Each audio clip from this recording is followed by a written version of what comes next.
Good morning बच्चों। इस video में हम पाठ 8 का अध्ययन कर रहे हैं। पार्ट 3 है। आपने देखा निखिल और सुदीप आपस में वार्तालाप कर रहे थे। किस विषय पे बात हो रही थी? बुद्धि पे, अभ्यास पे कि अभ्यास से क्या सिद्ध नहीं हो सकता। अगर हम लगातार अभ्यास करते रहें तो हर कार्य में सफलता मिलती है। और वह वरदराज के बारे में कथा पढ़ने लगे, जिससे उनको ज्ञात हुआ उस कहानी के द्वारा कि किस प्रकार अभ्यास करने से एक मंद बुद्धि का छात्र भी अपने को बुद्धिमान बना सकता है। पिछली वीडियो में आपने लास्ट वीडियो में देखा कि किस तरीके से गुरुजी ने वरदराज से बोल दिया था कि वो अपना टाइम वेस्ट ना करे, क्योंकि वो देख रहे थे कि जो भी उसको वो पढ़ाते थे वो उसको कुछ याद नहीं होता था। इसलिए उन्होंने गुरुजी ने वरदराज से कहा था कि तुम बेकार में अपना समय मत गवाओ और कोई दूसरा काम करो। और वरदराज बहुत दुखी हो गया था और वो सोचने लगा था कि वास्तव में शायद मैं बहुत मूर्ख हूँ और मेरे भाग्य में विद्या नहीं है। अब आगे का कहानी को स्टार्ट करते हैं। खिने भूतवा सह इते स्तते भ्रमति स्म। खिन माने दुखी होकर, भूतवा होकर। यहाँ पर त्वा प्रत्यय का प्रयोग हुआ है। जिस भी शब्द में कर लग जाता है वहाँ त्वा प्रत्यय का प्रयोग होता है। अब भू धातु है, उसके साथ त्वा प्रत्यय लगा है कर। जिस भी शब्द में कर, पढ़कर, खेल कर, सोकर, जाकर, तो इन सब में धातु में त्वा प्रत्यय का प्रयोग होता है। दुखी होकर वह इते स्तते इधर उधर भ्रमति स्म घूमता था। इसमें माने था या घूमने लगा। मार्गे सह एकम कूपम अपश्यत। मार्ग में उसको एक कूपम माने कुआं, अपश्यत दिखा। ये सब यहाँ पर लंग लकार का प्रयोग हो रहा है, भूतकाल का, पास्ट टेंस का। मार्ग में उसको एक कुआं दिखा। तत्र अनेका महिला जलेन घटान पूरयन्ति स्म। तत्र माने वहां, अनेकहा ढेर सारी, अनेक बहुवचन का प्रयोग है। महिलाएं, स्त्रियां। महिला अगर एक होती तो महिला होता, यहाँ पर है महिला, विसर्ग लग गया, बहुवचन आ गया। वहां अनेक महिलाएं जलेन घटान पूरयन्ति स्म। जल से घटान, घड़ों को, पूरयन्ति स्म भरती थी, पानी से घड़ों को भरती थी।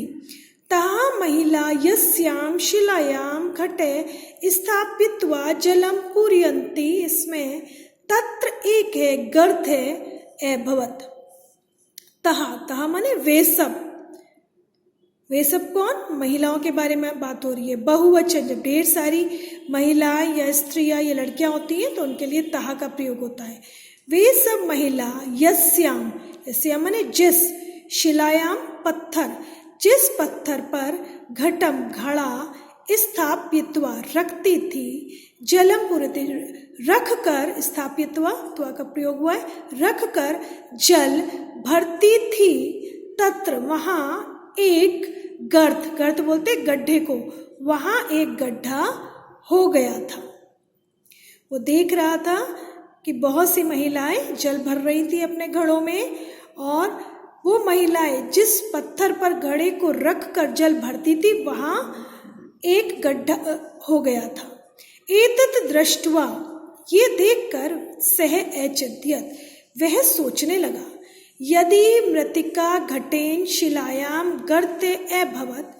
यदि मृतिका माने मिट्टी, घटेन माने घड़ा, यदि मिट्टी के घड़े से शिलायाम गर्ते अभवत, शिला पत्थर में भी गड्ढा हो जाता है, तरी तो पुनः बार बार अभ्यास से मम बुद्धि, मेरी बुद्धि, अपि भी कथम त्रिवा न भविष्यति, क्यों त्रिव नहीं होगी।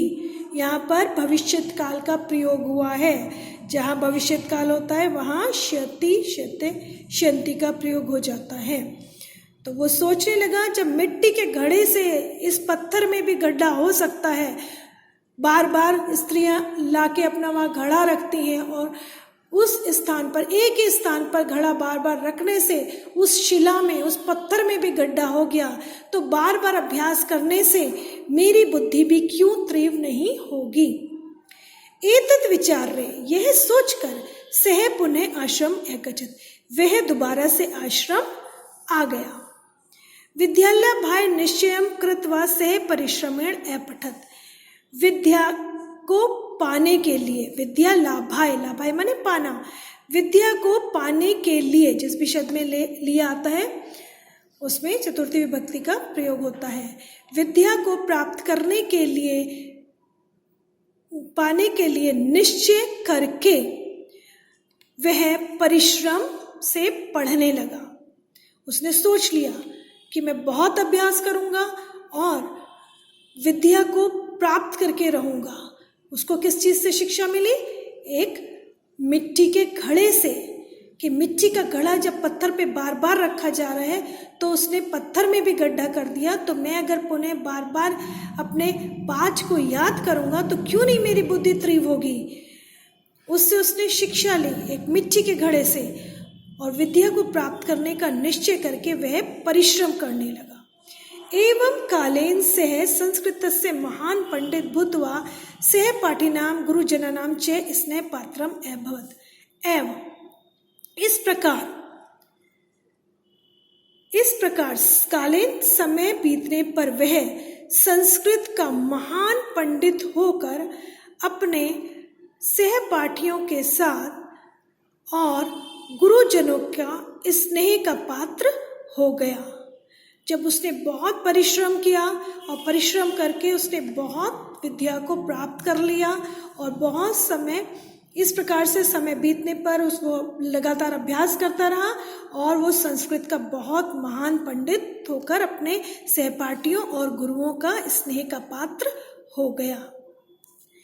एषे महान पंडिते वरदराज लघु सिद्धांत कौमुदी नाकम संस्कृत व्याकरणस्य पुस्तकम आर्चयत्, संपूर्ण संस्कृत साहित्य च प्रसिद्ध अभवत्। इस महान पंडित वरदराज ने लघु सिद्धांत कौमुदी नाम की संस्कृत व्याकरण की पुस्तक को लिखा, रचना की और संपूर्ण संस्कृत साहित्य में प्रसिद्धि प्राप्त करी।